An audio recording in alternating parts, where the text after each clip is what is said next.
Welcome back, viewers. This is Winch here. Glad you could join me. I wanted to revisit the loadout. I've reviewed this weapon in the past, the QBB 95 in the support class. You know, a lot of times in Battlefield, I encourage you to go back and try loadouts or change your loadout, go back to weapons you haven't used before. I mean, I got well over 1,000 kills with this gun, but when I reviewed it, I probably didn't have nearly as much. And so now that I've spent some more time with this weapon, I've got to understand it more. And in this video, I want to show you a range of clips talking about the capabilities of this weapon, why I have a loadout such as this, as you saw in the beginning. It's the M145 zoom scope. I think it's like a 3.5 zoom scope, thereabouts. I have a heavy barrel and a grip on this gun. Certainly not a loadout in the past I would really entertain the idea of. But like anything in Battlefield, as your abilities progress, as your understanding of certain weapons in the battlefield and the maps and the game modes progresses, you can find yourself tailoring your loadouts on weapons to different levels that you may have not considered before, and they create you a unique advantage on the battlefield some days. This weapon's really good at basically a range of situations, everything from close range, which is with its hipfire accuracy, to medium range to long range. You'll see me drop guys time and time again here at all these ranges. So these clips right here, as I drop these three guys, I want to show you what this gun's capable of doing, and it is surprising me more and more. Now, the reason I'm kind of revisiting this gun, or had the thought of, is because, you know, all the pre-alpha footage we've seen with multiplayer Battlefield 4, a lot of weapons are bullpup type weapons. And just don't quote me on this, but I believe this weapon's making a reappearance in Battlefield 4. This is a China-produced weapon. We know there's a China faction in Battlefield 4.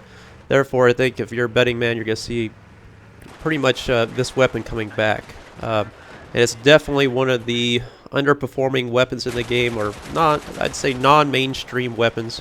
But that doesn't mean it's not good. There's something about Battlefield 4 I've always harped on, is the uniqueness of all the weapons, the various personalities of all the weapons. A lot of times I give them names, you know, everything from Valerie to Tanya to you know, the M60. Anyway, I don't really have a name for the QBB. It's just a strange weapon, but it's a lot of fun to play with. Particularly now I've got my new headset, my Astros headset. It just sounds really good when I play with it. I just like the sound of it, kind of a grumbling gunfire sound. And if there's one thing we know about Battlefield 4, or at least what I noticed immediately, was the sound of the weapons. It sounds so good. You know, they're very meticulous about their weapon balancing and design. And I think every gun in the game is good in its own way.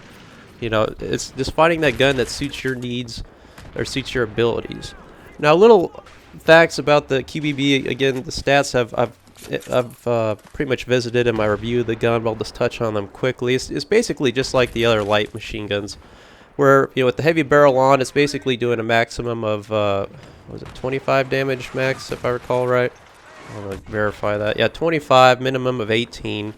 One of the strange things about this gun, though, is that of all the light machine guns, it is the most accurate. It has the most accurate spread when you're on the move, and that's something that's pretty important to me, and that's one of my big hindrances with the Val, for example. The Val's got the most accurate weapon when you're standing still, but a lot of times you notice when I'm shooting, I'm always moving, and that's, again, it's a controller habit. It's something I'm bad at, but, you know, for the most part, I'm a real mobile player, and with a aiming down sight accuracy of the QBB 95 is 0.5 in comparison to like the L86 or the M27, which has basically a 0.65 or a 0.67 and a 0.75 respectively. So if you're moving with those guns, you know, you're gonna have a significant penalty in comparison to this gun. But other than that, the biggest difference between this weapon and your traditional, like I said, the L86, M27, which in my opinion are pretty much the best support class weapons, is that you have a high capacity magazine by default. You know, 76 rounds or 75 rounds in this drum type magazine. Gives you nearly double what you have in either the M27 or the L86. So you have the advantage of basically having extended mags by default with this weapon, and you slap on a heavy barrel on it, and you're forced to be reckoned with at range when you're shooting at that. Now, one other thing, again, I didn't really hit on this the first time I reviewed this gun, but this is the only support class weapon that I'm thinking of off the top of my head. I believe this is, yeah, the only support class weapon that has a burst fire option, which is a strange thing. And here I am with it right here. It's a 2-shot burst. And I'll tell you right now, I've played with it on and off, and it's either I'm sorry, I've just realized I had those footages. They're mixed out, but I'm trying to speed through some of this here to get some of this downplay down. The footage is going to get progressively better here as we go on, but I just want to leave this 12 kill streak in here as I was going through this map. But the burst fire option, I've done good with it on, but the recoil is very extreme. It just seems to amplify the recoil more than anything.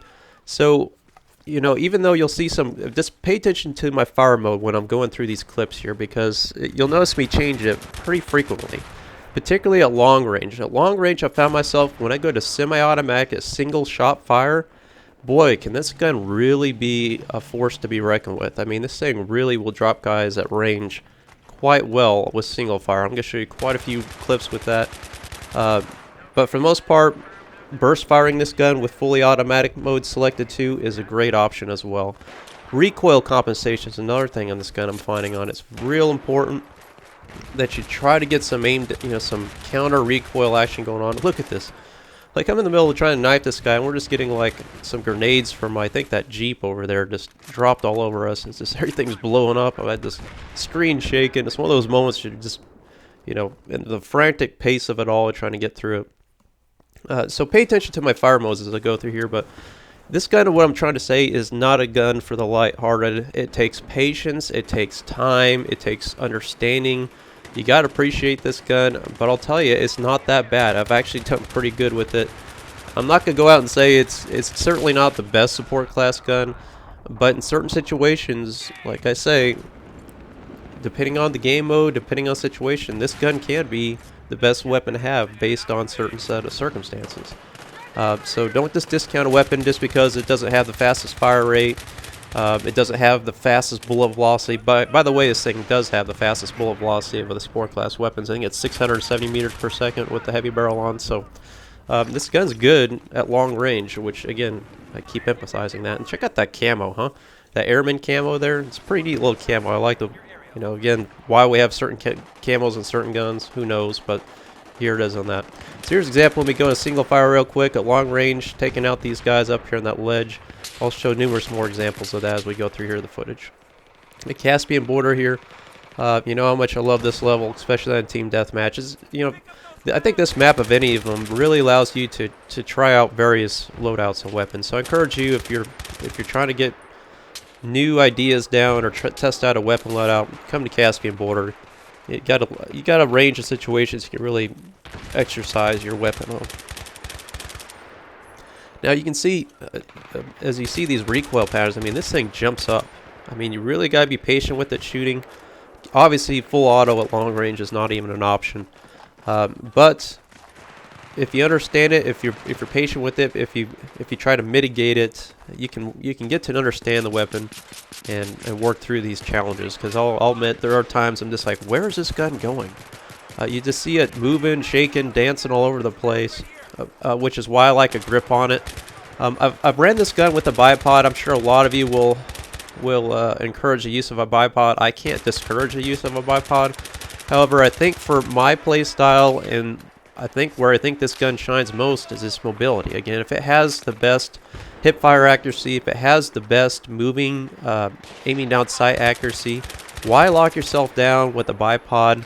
Honestly, I mean, the light machine guns, they do good with bipods, some of them do, but they're just not really designed for that. That's what the heavy LMGs are for. They're the ones that you need to have that multiple, you know, 200 round magazine, locking down the hallway, you know, a continuous fire.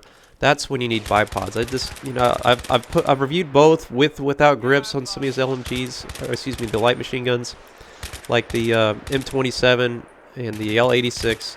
I mean, they do good with bipods. I mean, you know, that thing will turn into a laser beam at range. But for the most part, I mean, this thing has like a 0.3 left pull, if I recall, and like a 0.2 right pull. I mean, if you cut that in half, which is what a grip does, I mean, that really gives you a lot of accuracy boost, at least in terms of reducing your horizontal recoil.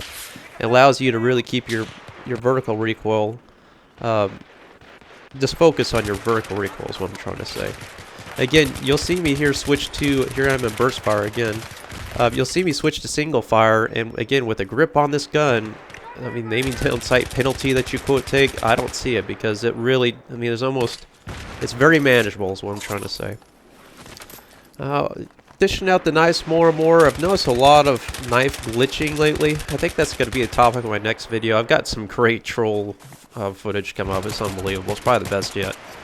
And here is in 1911, which I think is an excellent compliment. You're going to see multiple double kills in this footage here as I come up here and show you what this gun can do. But my next video will probably be me detailing the troll thing. And talking about the knife glitch stuff I'm seeing out there. Just, it's so frustrating when players try to exploit weaknesses in a game and essentially cheat. That's what I'm seeing a lot. I'll describe it coming up here. But here you can see this gun at close range is up to swarmed by enemies, holding its own, and it shoots from the hip very, very well. Obviously, the best of any of the support guns with the bullpup design. You're always gonna have that hip fire accuracy. Now look at this here. I got multiple red laser sights. Notice the netcode here is around the corner, and I get shot from around the corner. I hope we can fix this stuff in Battlefield 4. But yes, you're seeing this guy, 86,000 MP7 kills. Really? 86,000. I mean, how do you play with the gun that long? Again, that's one of the things I've said is this beautiful about this game, is I mean, dozens of weapons to choose from, the uniqueness, the balancing, the sounds, the feels, the looks. I mean, why would you just subject yourself to one gun to say, oh, I'm the best in the world with this gun? I mean, congratulations. You're very narrow-minded, very closed-minded.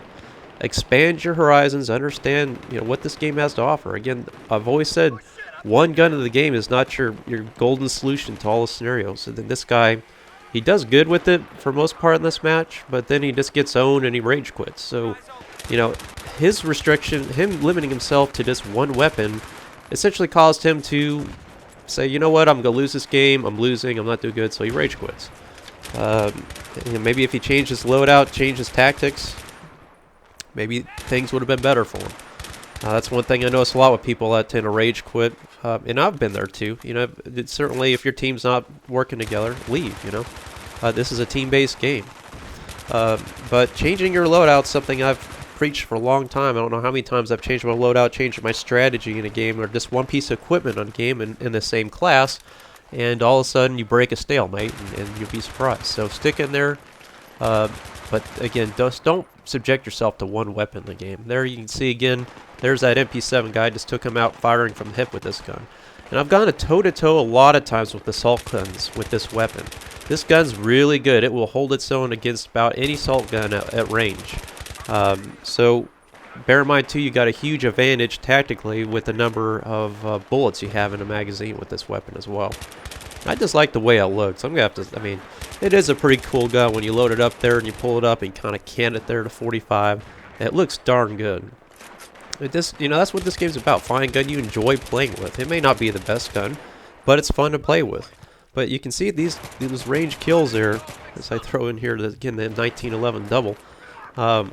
It's really pretty impressive. In this 1911, by the way, notice it's not the S-Tac. The S-Tac I'm finding, you can't pull off those kind of kills with the S-Tac because of the, obviously, at that range, 50 feet, you're essentially having, or your damage is half of what it normally is. And since we're talking about the 1911, I figured I'd throw one more double kill in here as well. So, C4 again, something I've emphasized. I mean, gets you out of a lot of sticky situations. I don't know how many kills I have with C4 now. It's probably, I'm afraid to look, it's a lot. But, it's a tool, use it. Something Battlefield 4 I encourage you guys now to start getting used to is C4, because I think it's to be available in the Recon class from what we've seen. So if you're thinking about using that, I mean, that's a great tool to have. You better start getting that tactic down now in Battlefield 3. Get yourself used to throwing it out, knowing when to throw it out, and you're good to go. Obviously here too, in situations where there's enemies behind a wall, I mean, this is what's great about Battlefield, is it not? Take care of that. And there's no cover in this game. And especially with Battlefield 4 coming up, the levelization will be greatly reduced. Now, I don't know, probably some of you guys will make comments about my last video where I put a video out about comparing PC console again. Boy, did it get lit up with comments. I had like 100 plus comments in a very short amount of time, and it was obvious the negative reception that video was taking. I mean, now another reason I pulled it off too is comparing the number of players on Battlefield 3 compared to console and PC, because I have PC now, but I couldn't find that many servers. And a lot of you said, well, you gotta select 1 through 5 vacancy slots in order to increase your search results, which is what I did. And you're right, it does increase your search results, but it's not like 1,000 servers like some of the guys were saying. It would, it probably doubled or tripled my search results, but it's still, my argument was that you just don't have as many players on PC as you do on a console. But I'm not trying to stir up anything there with that, but it was evident that that's the direction the video was going. I'm not here to try to create animosity. I'm just trying to make an argument, and I was pulling in facts there off of sales of games and from year to year. Again, not trying to get that stuff going, but I just pulled it down for that reason, just to focus on the positive stuff in the gaming industry. I don't want to get everybody all bent out of shape about the console wars and stuff like that. Just play what you game on, what you enjoy playing on. I play both of them. Personally, I just prefer the console over PC. Obviously, from my controller standpoint, the controller integration on the PC is just not quite as tight as it is on console. Hopefully, that's something they can get on Battlefield 4, because I'm still trying to figure out what I'm going to do. If I'm going to get it on, the current generation console, and then buy it on PlayStation 4 when it's released in either November or December, or if I'm going to get it on PC, or what I'm going to do. I'm still trying to figure out what I'm going to do. But back to this gun again. Here you see me switching the fire rates. That's something you gotta put yourself in the mindset. Okay, what kind of engagement am I in at this point in time? Can I expect a long range engagement? If I can, I would encourage you to go a single fire. If you expect somebody to run around a quarter, quickly switch back to your fully auto. But having that mindset, so many times we neglect the idea or disregard the idea that weapons have various fire modes. And the single fire mode, a lot of people kind of laugh at, but at long range, about any gun, it pretty much zeroes out your recoil. You have perfect aiming down sight accuracy for the most part. It really amplifies weapons accuracy at long range. A lot of people say, well, you can burst fire it at fully automatic, but you're not going to get nearly as many bullets on target, even burst firing at long range, than you will compared to single fire. And obviously with this thing having 75 bullets in a magazine, you have a lot of suppressive fire ability to plink away at people. So as this video wraps up here with our friend there, that's his final appearance. I hope you enjoyed the video. Thanks for watching, and please like and subscribe. I'll have the Troll series coming up next. Thanks again.